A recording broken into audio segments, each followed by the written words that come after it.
Over the years, we've tested many brands of canned tomatoes, but we've come to two conclusions, I think, and that is canned tomatoes most of the time are superior to what you buy at the supermarket, and the imports just don't cut it. Yeah, I mean, the big news is that some of the Italian brands are now actually having the famous San Marzano tomatoes. If you talk to any Italian chef, they will tell you that San Marzano tomatoes are the best tomatoes in the world. We have some San Marzano tomatoes in here. We have regular old American tomatoes, most of them grown in California. The three things I want you to pay attention to that our tasters were focusing on were sugar levels, so how sweet they are, acidity levels, how acidic they are, how bright they are. And generally, we like tomatoes that were both sweet and acidic. And the third thing is texture. American companies add calcium chloride to the tomatoes, which is a firming agent to keep them from becoming mushy and very soft. Italian companies do not use calcium chloride. So we notice a huge difference in the texture between the Italian tomatoes and the American tomatoes, where the American tomatoes out of the can were pretty firm, and even when we cooked them in sauce, they still had some texture after 10 or 15 minutes. They will eventually break down, but for a quick sauce, they will have some texture. The Italian tomatoes were mushy right out of the can and broke down within seconds of being heated. I could use some firming agent. It's great for your skin, Chris. Great. So in addition to the taste factors, sweetness, acidity, and the texture, we did some lab work. We always love to do lab work, and we started examining the tomatoes. And I have two samples here. So this is the wall of the tomato, and the thicker that is, that means there's less space, the smaller the cavity, for the jelly and the seeds. And actually, you see this one has a very large area. We actually scooped out the jelly, and the jelly is where the flavor is.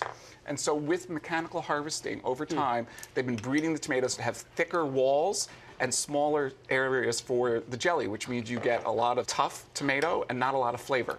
And so we actually scooped out the jelly and weighed it, and the brands that were at the top of the rating had the largest amount of jelly and had the thinnest walls, and the brands at the bottom had really thick walls and very little jelly, meaning they had very little flavor. So once again, we're growing for transportation, we're not growing for flavor. Exactly. And it turned out that the winning tomato in all of this, which had the thinnest walls, the biggest area for the jelly, was an American brand.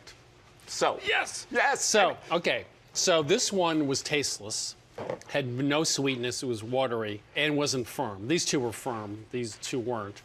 This one seemed to be the saltiest of the bunch, but didn't have a lot of flavor. This one, oddly enough, it's not firm at all, but there is tomato flavor in here. Okay. So this is my runner-up. I kind of like the flavor of these. This is the sweetest of the bunch. That would be my favorite. You want to start with what you like? I probably picked the Italian one or something, who knows. You picked Hunt's. This is our runner-up. This is an American tomato. It's plum tomatoes. It's got the firming agent, the calcium chloride, so it's got a nice texture, had a lot of sweetness, a lot of acidity. It was our tasting panel's second choice, your favorite choice. Well, let's do this one. This was also firm, which I did not like. This was the very bottom. This Okay. is another American brand, despite the name, Tutoroso. It's an American tomato. We just didn't think it had enough flavor, and it was bland by comparison. Yeah. This one I really liked a lot, but it wasn't quite as firm. That was our next to last I in liked the ratings. that, but it had some tomato flavor. Now, that is the authentic San Marzano. It is more expensive, Chris, so that's probably why you like it. And this one I hated. Yes. Let me see now. We revealed 3 out of the 4. We haven't gotten to the winner. This one. That is Muir Glen. That was our tasting panel's clear favorite. Had the best flavor, bright acidity. If any of you would like to join our new tasting panel, which will be constituted tomorrow. Really? Really, we did the taste the way you're doing it. We also made sauce with them. The Muir Glen was the clear favorite in both of those. It has a lot of I personality. think all the years of doing this is the first time I really, at the very bottom, and it came out the winner. So I picked the runner-up as having the sweetest, most tomatoey flavor, and I really did not like the winner, but everyone else did, which is the Muir Glen.